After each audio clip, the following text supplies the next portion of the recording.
Hello everyone. My name is Kuntal, and in Reveal we always believe aesthetic is for all. So the month of June is celebrated as the World's Pride Day month, and so it's a pleasure to do some activities and awareness program in India. And I would like to welcome Dr. Madhuri. Hello, ma'am, and thanks, ma'am, for accepting the invite to get associated for this cause. And also we have Navya with us. Hi Navya, how are you? I'm good. And so, like, just to introduce Navya, she is a Miss Universe 24 contestant, and she's also an actor. And really a pleasure to have both of you. Thank you so much. Yeah. And she's gorgeous too. You'll be okay, yeah. Yeah, ma'am. So, like, Yeah, no, thank you so much, Kuntal, and really our esteemed guest Navya for taking out time today. I think it's always a pleasure to be associated with Pride Month because we so many of these kind of patients coming to us right from our PG days, and we have seen the struggles, and I think it's great to have an open conversation about it today. Friend मुझे believe है कि ये conversation जब लोगों तक पहुंचेगा और हमारे कॉस्मेटिक्स प्रोडक्ट्स के बारे में हमारे कम्युनिटी के सिस्टर्स जानेंगी तो मे भी शायद उनको और ज़्यादा नॉलेज मिलेगा अबाउट क्या मिथ हैं और क्या सच्चाई है. बिल्कुल. Sir true. So while during my Miss Universe India journey, of course yes, जब आप एक ब्यूटी पेजेंट के लिए जा रहे हो तो आपको बहुत ज़्यादा तैयारी करनी पड़ती है. इंटरनल ब्यूटी के साथ एक्सटर्नल ब्यूटी बहुत ज़्यादा ज़रूरी होती है, being as you are a cosmetic doctor. So of course many good procedures कराए, but I just wanted to ask you what procedures, I mean, as a person who wanted to go for a beauty pageant can done. Internal beauty बहुत ज़्यादा ज़रूरी होती है, but external beauty Exactly. Beauty pageants के लिए बहुत ज़्यादा important है. तो ma'am, can you suggest us what the next girl if she wanted to participate in Miss Universe India, what she should have done? So basically ये बहुत valid question है because क्या होता है जब हम एक ब्यूटी पेजेंट में जाते हैं तो एक्सपेक्टेशन डेफिनेटली एक्सटर्नल ब्यूटी की ज़्यादा होती है. वो एक बेंचमार्क सेट हो जाता है, एंड स्पेशली जब हम एक कम्युनिटी की बात करते हैं जिनके ऑलरेडी चैलेंजेस है तो उनके लिए एक सेफ स्पेस क्रिएट करना कि वो अपनी वॉइस कर सके कि मुझे ये कंसर्न है and to be treated equally, उनको सही डायरेक्शन दिखाना. So first step always is एक बोर्ड सर्टिफाइड डर्मेटोलॉजिस्ट के पास चाहिए ताकि वो आपके सब स्किन के इशू समझ पाए. There are hormonal changes happening, तो वो भी जाने कि एग्जैक्टली उस हिसाब से आपको फेमिनिन मैस्कुलिन क्या चाहिए उस हिसाब से वो वेरिएशंस कर सके, एक ट्रीटमेंट प्लान बना सके और आपकी जो स्पेसिफिक नीड्स है तो उसको रिफ़ाइन कर सके, ना कि अननेचुरल लगना, बल्कि आपकी एग्जिस्टिंग जो ब्यूटी है उसे फर्दर रिफ़ाइन करके उसको इन्हांस करके आपकी पर्सनालिटी में वो ऐड करें. That is what for me as a doctor is a challenge and expectation, and I want to कि मैं ये अपने पेशेंट को दे सकूं. तो ये मेरा बेंचमार्क रहता है मेरे लिए कि जब मेरे पास ऐसे कोई पेशेंट आता है, चाहे वो नॉर्मल हो, चाहे ब्यूटी ट्रीटमेंट हो या पेजेंट के लिए हो, मेरा अचीवमेंट है कि मैं उस इंडिविजुअल की पर्सनैलिटी इन्हांस करूँ. एक्सटर्नली जो भी इसके लिए ट्रीटमेंट्स है ओवरबोर्ड नहीं जाए, जो एक लिमिट में चाहिए वही करे ताकि वो एक शाइन करे. So true. हमारी कम्युनिटी के बहुत सारे लोग एक्चुअली अक्सर कंफ्यूज रहते हैं इस सवाल को लेके कि जब वो हार्मोन्स ट्रीटमेंट्स के लिए जा रहे होते हैं तो बहुत बार ऐसा होता है कि उनको लगता है क्या हार्मोन ट्रीटमेंट से सच में स्किन पे कुछ असर होगा या उनके हेयर ग्रोथ होंगे या उसकी स्किन सॉफ्ट होगी. इसमें आपका क्या कहना है? आई थिंक ये बहुत वैलिड क्वेश्चन है बिकॉज क्या होता है जब इट डिपेंड्स कि वो अगर आप मेल टू फीमेल जा रहे हैं या फीमेल टू मेल तो हार्मोन ट्रीटमेंट्स बहुत डिफरेंट हो जाते हैं, तो उसका इम्पैक्ट स्किन और बालों में दिखता है. जैसे अगर फॉर एग्जांपल आप फीमेल टू मेल जा रहे हैं तो ऑब्वियसली वहाँ पे टेस्टोस्टेरोन एलिमेंट आ जाता है, तो आपके मे बी एग्जिस्टिंग बाल थिक हो जाएंगे, बॉडी के हेयर लॉस होना शुरू हो जाता है जो मेल पैटर्न होता है, तो उसका एक लाइन ऑफ ट्रीटमेंट अलग हो जाता है. सिमिलरली अगर आप मेल टू फीमेल जा रहे हैं तो देन उसका एंटी टेस्टोस्टेरोन या एंड्रोजेंस अलग, एंटी एंड्रोजेंस बोलते हैं, वो हो जाता है. तो उसमें फिर ट्रीटमेंट्स होते हैं कि हम स्किन को सॉफ्ट करें, हेयर रिडक्शन करें, हेयर ग्रोथ इम्प्रूव करें, फेस को और सॉफ्टर फीचर्स दें. सो इसलिए उस हिसाब से what is your concern and expectation, आप क्या बनना चाहते हो और उसे समझना ज़रूरी है. And I think emotions play a important part. So true. Right? So because I have been in journey and while I was transitioning, while I was doing my hormones treatment, physical से ज़्यादा mental चीज़ें change हो रही थी, emotional बहुत ज़्यादा मैं emotions को फील कर पा रही थी, एक फेमिनिटी की तरफ बढ़ रही थी, एक वुमनहुड धीरे धीरे अंदर आ रहा था। और जिस तरह से मैं खुद को देख रही थी कि हाँ धीरे धीरे मेरी बॉडी चेंज हो रही है, मेरा स्किन सॉफ्ट हो रहा है, मेरे बोन्स धीरे धीरे चेंज हो रहे हैं, तो वो एक काफ़ी पॉजिटिव सा फीलिंग आता है कि हाँ ठीक है, मैं एक जर्नी Right. मैंने शुरू किया है। Right. Sir I think challenging भी होगा उस समय के जो एक अनएक्सप्लेन इमोशंस जो कभी लाइफ में नहीं थे वो आ रहे हैं। So true.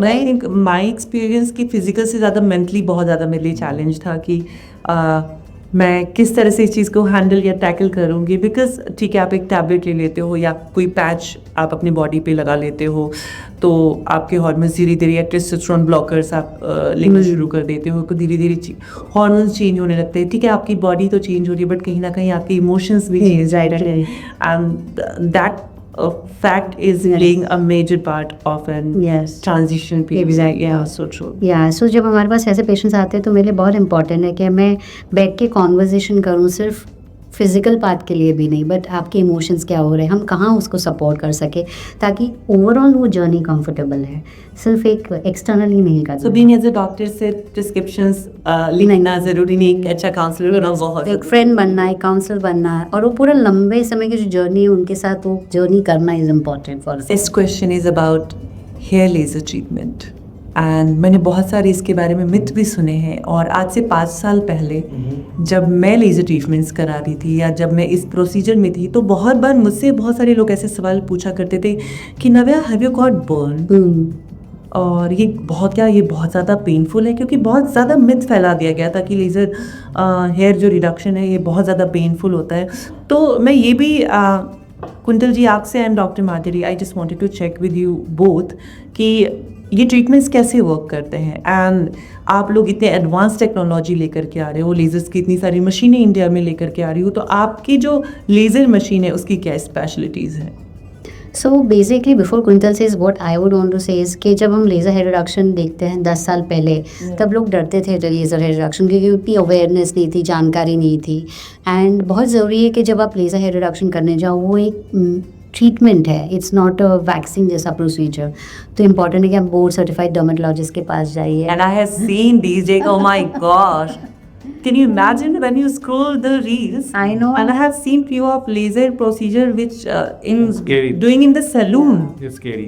It's really scary है ना। मैं देख रही हूँ कि कुछ ना तो आपने कुछ प्रिकॉशंस लिए हैं, ना आपने वो कुछ जेल पुट किया है फेस में, ना आपने वो ग्लासेस नहीं लगाए, क्योंकि उसके जो लेजर्स हैं these are like so I have heard about that कि of course yes I have done these, तो मुझे पता है कि किसके क्या साइड इफेक्ट्स हो सकते हैं, आंखें आपकी अंधी हो सकते हैं, and they are doing it for fun. So आप लोगों का क्या कहना है इसके बारे में? So I think Kuntal can add a little bit of the safety and the technology. Like you saying over last 10 साल, like what you said, no, 10 years back और आज के डेट में ना, definitely the technology has advanced a lot.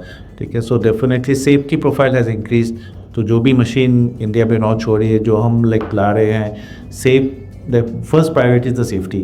ठीक है, कि वो बर्न नहीं हो, पेशेंट कंफर्टेबल हो, पेन नहीं हो। बस पेन एंड सेफ्टी है one of the 2 important things तो जो किसी भी पेशेंट को, किसी भी क्लाइंट को चाहिए, क्योंकि दे डोंट वांट कि हेयर रिमूवल करने आते हैं और स्किन जल जाता है। बिल्कुल। So safety profile has increased and definitely results, like as madam told and आपने भी किया है, तो it's machine is important, but कौन machine use कर रहा है उससे भी ज़्यादा important है। Okay, so I think going to a right doctor, right dermatologist, right clinic is the key of getting a right result. So it's not only the machine, it's the machine in a good hand will give you a much better result in a good machine in a wrong hand. So I think that is agree.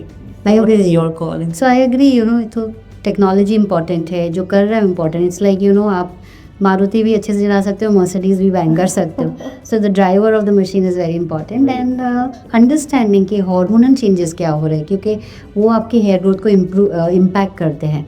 तो अगर आपके hormonal changes हो रहे हैं तो उस हिसाब से डॉक्टर को समझना है, आपको गाइड करना है, नंबर ऑफ सेशंस चेंज होंगे, तो वो सब चीज़ें जानकारी इंपॉर्टेंट है। जैसे जब भी हमारे पास कोई ऐसा पेशेंट आता है तो हम प्रॉपर कंसल्ट करते हैं, रेगुलरली पीरियडिकली 2-3 सेशंस बाद उनका रिव्यू करते, फॉलो करते कि रिजल्ट्स कैसे आ रहे हैं, उन्हें लाइन करते हैं कि अगर आपके हार्मोनल ट्रीटमेंट चले तो साथ में आपको शायद सेशन ज़्यादा लगे, और कुछ बॉडी पार्ट्स जो है थिक वाले हैं उसमें ज़्यादा रिजल्ट्स अच्छे आएंगे, फाइन में शायद इतना नहीं रिजल्ट आए। आई मीन स्किन टाइप कैसी है, तो वहाँ पे बर्न्स आते हैं अगर हम स्किन टाइप अच्छे से समझ के नहीं ले, प्रिपेयर नहीं करें स्किन को, तो बहुत सारे एलिमेंट्स आ जाते हैं। Even a simple laser hair reduction में it's not as easy as I said that आप जाके वैक्स लगा लिया और कर लिया।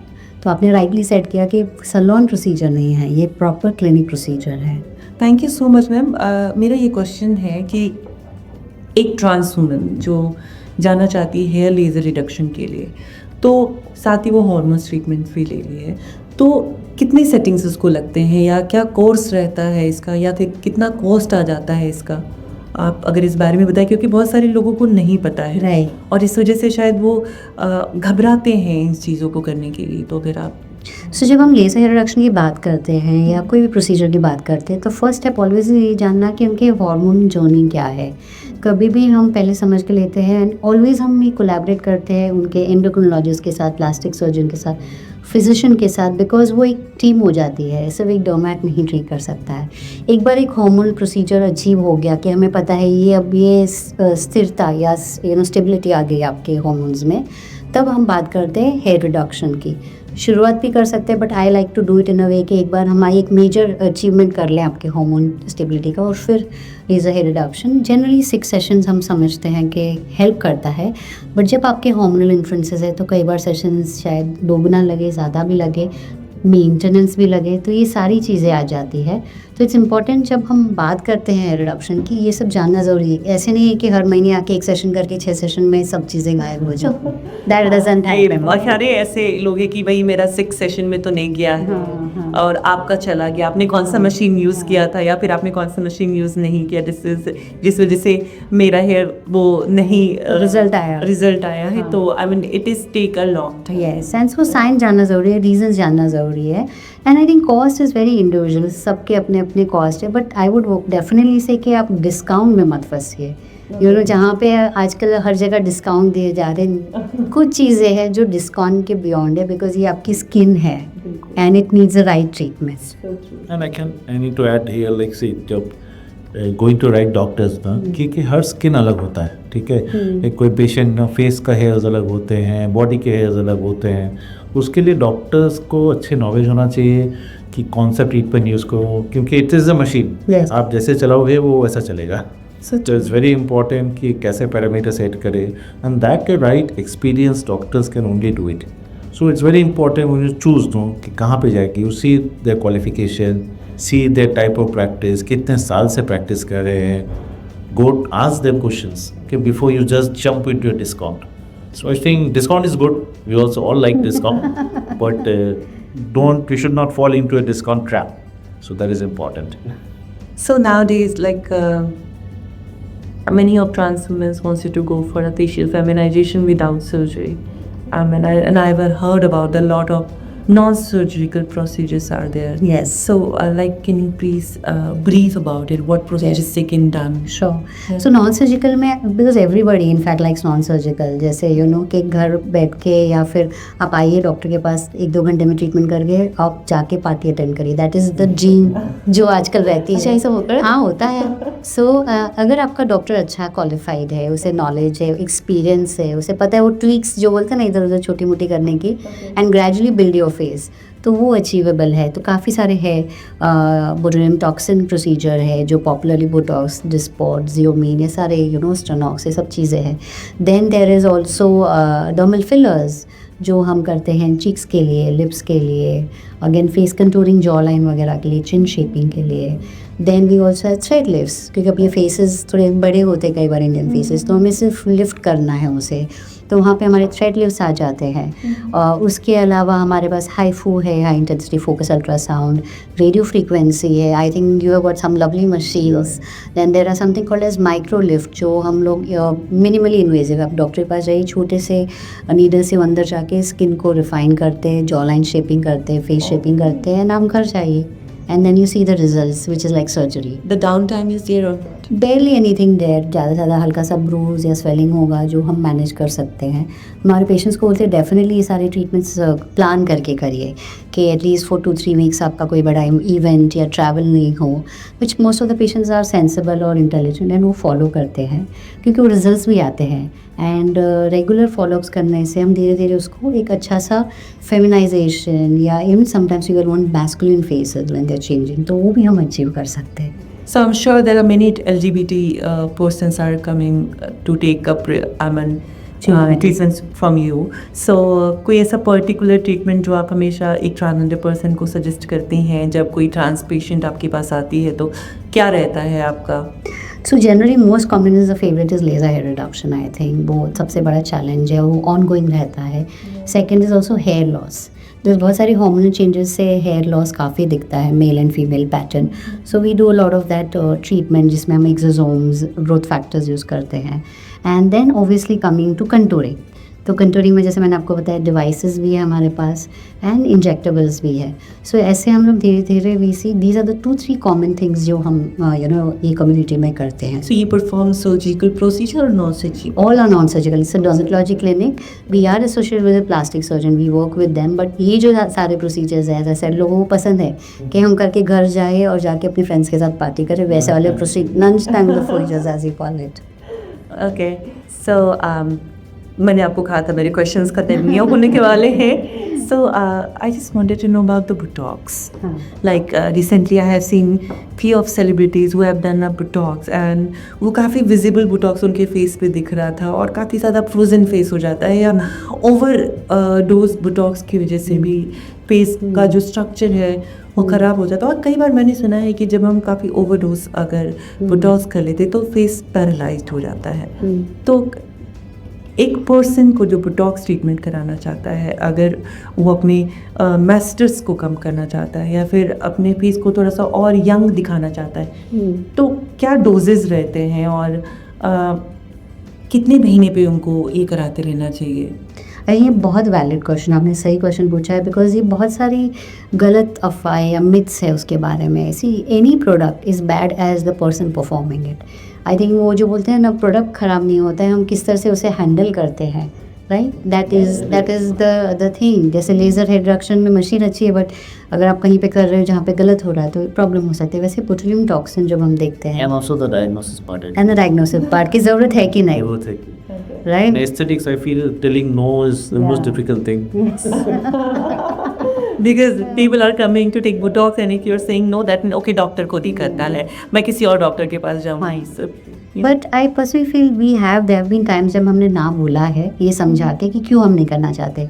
कब ओवरडोज होता है? जब कुछ लोग उसकी लिमिट नहीं समझते. यू क्रॉस द लिमिट, वो लक्ष्मण रेखा बोलते हैं ना, उसे हम क्रॉस कर ले. तो बोटुलिज्म टॉक्सिन अगर हम अच्छे से समझ के करें, सॉफ्टन करें, ताकि आपका वो स्ट्रेस लुक चला जाए, आप थोड़े यंग एंड फ्रेश लगे, या आपका वो मैसेटर कंटूर आ जाए, तो बहुत अच्छा लगता है. बट अगर हाँ आप भी चाहते हो कि नहीं मुझे एक भी लाइन नीचे और आपका डॉक्टर भी सोचता है ठीक है नहीं कर देते हैं, तब वो प्रॉब्लम अराइज होती है. बोटुलिज्म टॉक्सिन का काम ये है कि वो हल्के से मसल्स जो अपने जैसे होता है बहुत वर्कआउट करते हैं तो बाइसेप्स बन जाते हैं, वैसे अपने मसल्स हम इंडियन से यूज़ करते हैं, लाइक वी एक्सप्रेस, तो उसको हम सॉफ्ट कर देते हैं. बट अगर हम उसे ओवर करने लगे कि एक भी लाइन नहीं हो, तब प्रॉब्लम अराइज होती है. बिकॉज हमने वो लक्ष्मण रेखा पार कर दी and we have done over. And जब ये होता है तब वो अननेचुरल रिजल्ट आते हैं. तो हमारे क्लिनिक में and most of my friends whom I know are practicing dermatologist, they take lot of care कि हम पेशेंट एजुकेशन करें कि अगर हम इतना करेंगे तो अच्छे रिजल्ट आएंगे, इससे ज़्यादा करेंगे तो तकलीफ हो जाएगी. And most of the patients जब उनको ये नॉलेज मिलती है दे आर क्वाइट ओके, मतलब उन्हें समझ में आता है कि नहीं ये सही बात है and they are willing to understand. इसलिए बहुत ज़रूरी है कि पेशेंट भी अंडरस्टैंडिंग हो और डॉक्टर भी सही knowledge they, and that's when you achieve that result. तो ये बहुत है. I think more than injection it is the knowledge. And कितने मंथ के अंदर ये दोबारा कराना चाहिए? टॉक्सिन पे इफेक्ट 4 to 6 months में चला जाता है, तो every 6 months is when we like to repeat the session. जब आप रेगुलरली करते हो तो कुछ महीनों बाद आप देखोगे कुछ सेशंस बाद कि फिर हम शायद इतनी फ्रीक्वेंटली ज़रूरत नहीं पड़ती है, स्पेशली थिंग्स लाइक मैसेटर. तो कई बार हम 8 महीने में 9 महीने में भी करते हैं, डिपेंडिंग ऑन कितनी रेगुलरली आप रेगुलर कर रहे हो sessions. There's so many myths like I have heard. तो इस तरह के बहुत सारे क्वेश्चंस मैं आपके लिए लेकर के आई हूँ और it's myth busters and don't take it personal. It's for fun. So मैंने सुना है कि एक बार अगर आप बोटॉक्स फिलर करा लेते हो और अगर आपने रोक दिया तो आपका फेस लुक और ज़्यादा वर्स हो जाता है पहले से. तो इसमें कितनी सच्चाई है और कितना झूठ? आपको ऐसा लग रहा है इसको देख के कि इसका वर्स हुआ है? जोकिंग सो बेसिकली ऐसा नहीं है. हम जब बोटुलिज्म टॉक्सिन या फिलर्स करते हैं तो हम उस हिसाब से करते हैं कि उसको कंजर्वेटिवली देते हैं, जैसे जो आपको ज़रूरत है. उसके बाद जब उसका असर चला जाता है 4-6 महीने के बाद, तो धीरे धीरे वो मसल वापस एक्टिव हो जाता है या वो एरिया वापस एज इट इज़ हो जाता है। इनफैक्ट जब आप रेगुलरली करते हो उस चीज़ को तो क्या होता है, उसका इफेक्ट थोड़ा रहता है, तो you look better than what you were. So हमने जैसे बोलते हैं ना, ये गाड़ी को पीछे कर दिया है, तो it's coming back gradually to its normal position. Okay. You look better only as same. What would definitely be more. Okay. So my next question is, getting aesthetic treatments means you will end up looking fake or frozen. Kuntal, have you seen this in the industry? No, yeah, I have. You have? Yeah. So like doing aesthetic treatment in wrong hand can make it fake, big time fake. Okay. So like wait, coming back to the basics, it's very important आप कहाँ से करते हो, and sometimes so क्या होता है ना, आपको वो ज़रूरत नहीं होता है. I'll put a counter question in this, like, how we will decide that we will get the right doctor? Because there are many Jhola Chhap doctors are there in these days, and they are saying that they have. people will love it. So how do we decide that okay, this person is the right choice for us? Yeah. So So I think बहुत ज़रूरी है as a inform consumer आप अपने degrees देखे doctors की। तो कोई भी जो सर्टिफाइड डॉक्टर, अगर आप मेरी डिग्री देखोगे, मैंने लिखा है MD स्किन एंड VD, तो स्किन एंड VD मतलब कोई डर्मेटोलॉजी की डिग्री है। MBBS तो वो रेगुलर बेसिक जनरल फिजिशियन है, या TND डर्मेटोलॉजी या DTV। तो ऐसी जो डिग्रीज़ हैं हमारी, आप जाके गवर्नमेंट वेबसाइट पे भी देख सकते हैं। आजकल तो सब जगह गूगल, ChatGPT, वहाँ पे भी आप डाल देंगे तो आपको लिस्ट ऑफ डिग्रीज मिल जाएगी। So true. तो जब भी आप डॉक्टर के पास जाइए, उनकी डिग्रीज जो है वो पढ़िए। अगर डिग्रीज नहीं लगाई हुई है तो फिर डेफिनेटली कुछ गड़बड़ है वो। क्या होता है, लाइक अगर आपको किसी हार्ट का ट्रीटमेंट करवाना है, yeah. तो आप कार्डियोलॉजिस्ट के पास जाते हो, ठीक है। True. को अगर कुछ दांतों का कुछ करवाना है तो डेंटिस्ट के पास जाते हो। सो स्किन का कुछ करवाना है ना, you should go to the dermatologist, so because they know your skin the best. तो इसका मतलब हमें पता होना चाहिए कि कौन हमें फेक और फ्रोजन बना रहा है। So okay. So my next question is, over-the-counter skincare products can eventually give you the exact same result as professional aesthetics treatments? No, I meaning ऐसा नहीं कि आजकल जो हमारे यहाँ प्रोडक्ट्स आ रहे हैं जो ओवर द काउंटर मिलते हैं, बहुत अच्छे हैं, some of them are also prescribed, लेकिन उसके अच्छे रिजल्ट्स आते हैं। But at the end of the day जब हम आप डॉक्टर के पास जाएंगे तो उनका है ना कस्टमाइज हो जाएगा, आपके स्किन के हिसाब से होगा।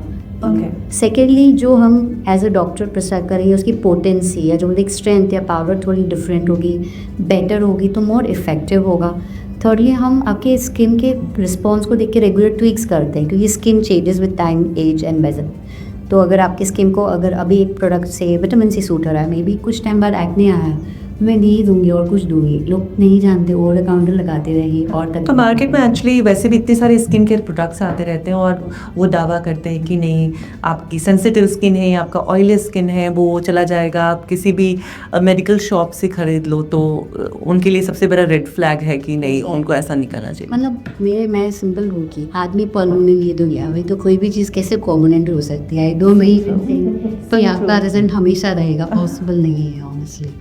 Okay, so my next question is, getting aesthetic treatments is purely for vanity and has no deeper benefit. What do you think about that? Do you think I think it's more of a confidence. I think confidence it gives a confidence. So aesthetic is not about only looking good, it's feeling good. Exactly. So I think aesthetic gives you more confidence. It gives you a more like communication, and so it's an overall holistic thing, and definitely it makes you beautiful also. So I think vanity is one part. Definitely what is good for myself, not others. But at the same time कई बार वो चीज़ें होती हैं जहाँ पे जैसे acne है, pigment है या बॉडी हेयर है, that effects your self confidence. लोग जॉब्स भी छोड़ देते हैं, लोगों में जाना मिलना छोड़ देते हैं। सो ये सब जब चीज़ें आती है, I feel it's more like a treatment, Especially hair treatments, it's the hair loss treatment. exactly. So I think it's more about yourself, improving your personality, your confidence, that you're putting yourself out there and you want to be the best version of yourself. So why So true, so true. So the last question is, like, I have heard there are a lot of machines. Like every machine works for the one thing or particular different things. Like if there is a radiofrequency machine or there is a hair laser machine, so क्या वो सब एक ही aesthetics पे काम करते हैं या सबका काम different होता है? इट्स लाइक आपके पास बहुत सारे औजार हैं और सबका अपना अपना फंक्शन है, राइट? तो वैसे ही है कि अगर हमारे पास अगर कुछ टैन तो हम शायद केमिकल की यूज़ करें। और इन लेजर्स में वैरायटी, एक होता है लेज़र हेड रिडक्शन, एक होता है क्यूसिड शेयर्स जो पिगमेंट में काम करता है, फिर एक होता है फ्रैक्शन लेज़र जो स्कार्स पे काम करता है।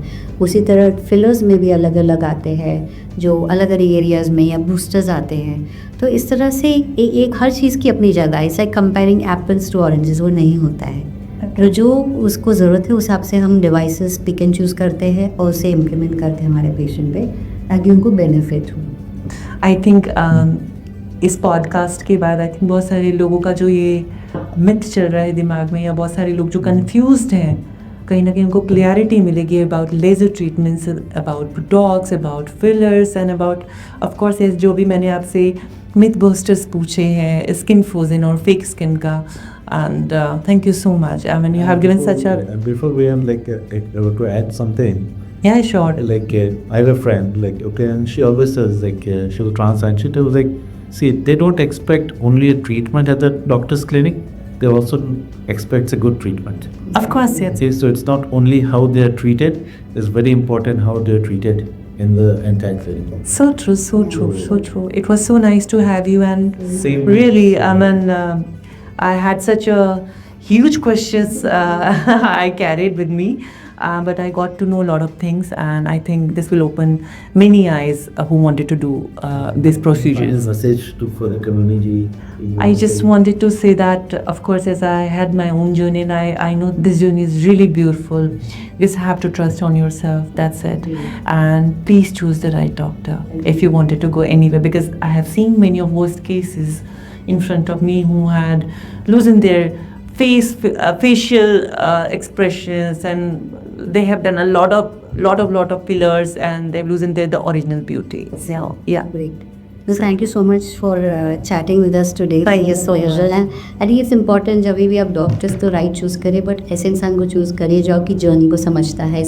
Is a partner with you and not just a doctor. For me, that is very important. Yes. I think thank you, Kuntal, for having us. And It's a real pleasure, and I think this will really give insight of a lot of questions, and it will help everyone to understand the need, the journey, and what it takes to support each other. Exactly.